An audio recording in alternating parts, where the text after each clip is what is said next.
Kirk, you and Al are going to be in New Orleans tonight, obviously calling the game. Denver comes to town. What do you expect from tonight, I guess, and how do you think both these young quarterbacks are going to play?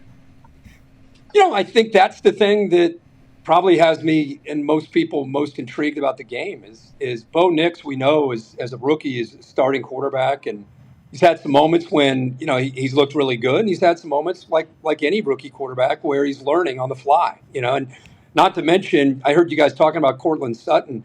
They need to find some other weapons besides Courtland Sutton, who's getting the majority of the targets.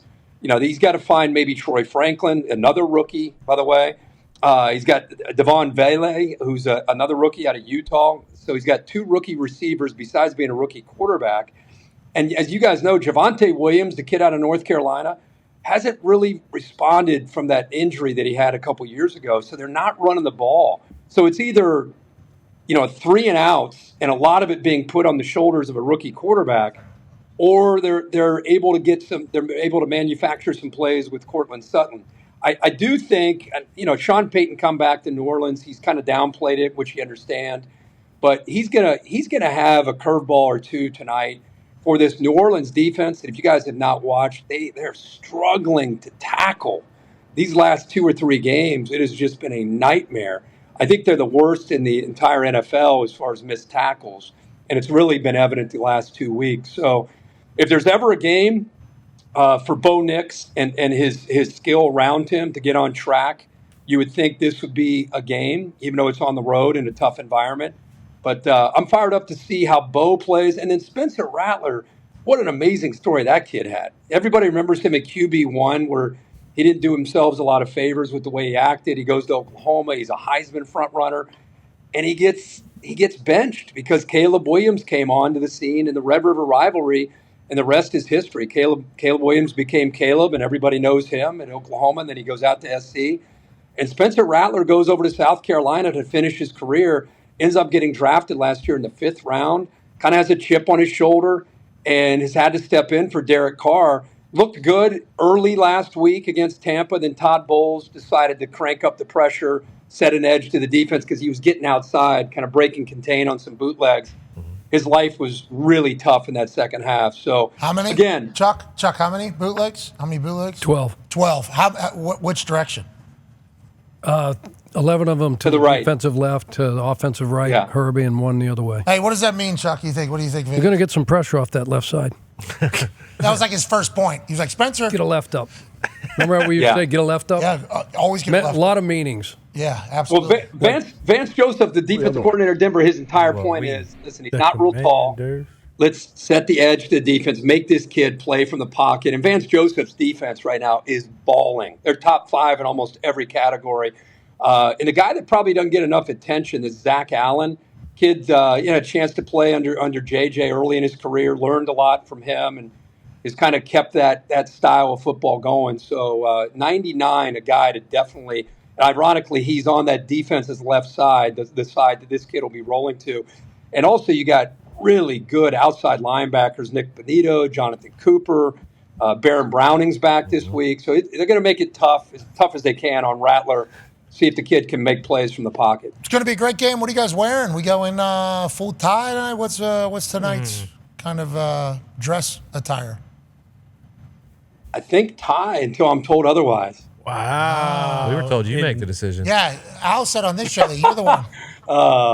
No, sir. I heard Al said that he's going to check with me. I find that news to me. I check in with him on all categories. Yeah, hotels, halftime food, everything. Yeah, Al Michaels has it figured out, seemingly. Mm-hmm. What's that? Al seemingly has it figured out. I think he does. I think that's fair to say. Yeah. Hotels, he says. The food at halftime. What we're wearing. Al's got this pretty well locked in. Huh. Al Michaels is staying at what hotel? The nicest one. Okay. Thank you. Okay, that is how this goes. Yeah, absolutely. Amen. But also, I assume with how long he's done all these, that is like a negotiating point early. It's like, hey, what hotel are we in? Because that's a big part of this whole thing, traveling every single week.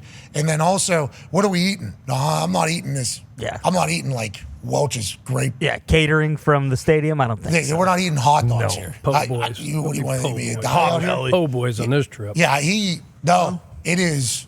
It is the greatest steak in town. I tell you, it's impressive. I tip my cap because things are different as other games that you do, and the Thursday night game. I don't know. I look forward to halftime every week to see what they have in store behind us. Al's a dog. Hey, Al, thanks for taking care of our little boy here. That's right. Love you, Al. Thanks for taking care of our sweet Ohio Prince. You guys had Greeny on yesterday? You guys breaking the Jets? He was down? great. Yeah. Hey, it was great, wasn't Yeah. he? He was dancing. Did you see him? He was dancing. Doing some of the saw him easy- dance. What do you think about the trades? Some explosive moves made in the NFL. I loved how Devontae Adams got introduced to the world as a New York Jet. I thought that was pretty cool. Yeah, just kind of poking his head in. Very high. He's just kind of like, come on in. High quality camera, too. Yeah, top tier. That was like Yeah. an 8K camera. How about Amari Cooper? Amari Cooper going over to my Buffalo Bills squad. I'm kind of excited about that. My Buffalo Bills. What are we doing Thought you here? were a Bengal, brother. Yeah. I'm truly just a kind of fan of the individual players that I cover in college, but I'm, I guess, technically a Bengals fan. I love Joe Burrow in Cincinnati.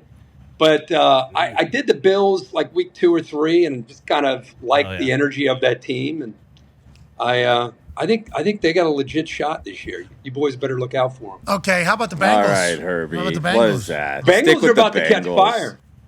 Bengals are about to catch fire. They're about to be 5-4. I think they're going to get on a little run here. Same with the Colts. You know it. Let's go back to some How the Colts doing? Have you guys figured out the quarterback situation? AR's out. playing. What are we talking about? He's gonna dominate. Oh, that's it. He's back. They announced that this week. I don't think so. It seems like it's alluding to, him playing. It seems like he's 100% healthy. And then there was a statement that if he is 100% healthy, he's going to play. Then there was an announcement made that he was 100% healthy. So I think AR's playing. Joe Flacco will be backing him up. And AR gets an opportunity here for a couple weeks to watch Joey Flacco operate in this exact offense. He's going to come back out. He's going to be good. There's going to be some times where things happen. But that's the explosivity of that type of player. That's right. Oh, yeah. There's a chance it's going to come. Joey Flacco, once again, though, in a situation where he is better than a lot of quarterbacks that will be playing on Sunday. Yeah. And he finds himself backing up, but he seems to be the perfect guy for it. And we're lucky for that. We're very lucky for It's early, too. You want Flack when the pressure's the highest. Right now, it's week 7. When it's week 14, 15, and you guys are... No, we want AR. What are we talking about? I'm just saying if it's needed, you want him later. Good backup plan. You want Joey Flacco. Connor, I know you guys enjoyed Jameis Winston in Cleveland, but I'm still shocked that Cleveland let Joe Flacco out of the building with everything that they're dealing with Deshaun Watson. Well, as a human, you understand why they did it, though. Cleveland? Why Cleveland did? Yeah. Just as a human who understands that humans have egos and prides and all that type of stuff. The owner. I don't know, dude. Joe Flacco, man. That's in this day and age, having a backup quarterback that's a nice, just in case, whether it's an injury or lack of production. Yeah. Well, what a commodity to have. On Madden, okay, that makes sense. But in reality here where I live, okay, and everybody else lives, Right. that owner put $230 million guaranteed into somebody's pockets, and there's no way he wants the fans of the team that he owns to be chanting for the guy that is backing up the $230 million guy. So I believe that decision was probably made all the way at the top, brother, with whether or not they were going to offer Joe Flacco. I don't love it. I think what you're saying is 100% accurate and how it should be, but that's definitely how that went down. I would assume. Yes. I don't want to put anything on it. That's definitely the case, though. Chuck, you've been around the NFL a lot longer than me. That is definitely what happened there? 100%. And they're going to have the same issue here. If they put AR back in and he struggles, and then they go back to Flacco, or they don't, and then the fans start chanting Flacco, you got the same problem. Oh, That's no, why the they ship him out of there. disflaction. Yeah. No. He's a disflaction. No. Oh, no. But for a good reason. He didn't He's do a it. really good distraction. Yeah, Disflaction. disflaction. I mean, are we for the shoe or not? For the shoes. That's my team. What? Kirk know about him? Does Kirk know DeFlo? Hey, Yes, he knows. what's that? He don't have the flow no The more. flow. You know DeFlo, the Colts super fan that puts out these awesome videos every week? Don't know So you guys anything think about it. he's not national like we think, guys. I don't know who that is. We know Kirk knows. He is I don't, dude, I have no idea. It's a good play. Gotta Kirk. let people It's know a good who he play. is. Come on. AJ, what's your problem? Maybe there's no Seth Lotz's flow. Okay, you Dude, need. I got nothing for you. I have no idea. I know Big Nut. I know who that guy is. That's all I know. Big Nut. Yeah. Okay, that's Ohio State. He's Fit Nut now. I saw him this weekend. He's looking good. Jack Nut. Yeah. No, Fit Nut, not Jack Nut yet. We're on a transition to Jack. Here is the flow. He is a Colts super fan. He makes a remix to a Christian song every single week, and I'll tell you what, has had a few bangers. A couple that people say not as good, but he is passionate and he is for the shoe. Nobody can doubt that. Make sure you see the end, Kirk. We were going to win this game. This is our Colts. This is our team. We bleed blue. This is our Colts. Whether win or lose, we love them. For the shoe, beat the Titans. Let's show them that we'll horseshoe them up. This is our That's team. a tough one. I didn't see that one. Go Colts. And then, hell yeah. Banger. That's what we're talking about, Kirk. National. Dude, you paying that guy to do just for entertainment purposes? I don't know how much money he's making. I don't know if I can afford him. To be No, clear. no. Is that part of your show? It should. No. Once again, I don't, that is Kind of. owned by Duffalo. Wish. That is, we are very lucky for that.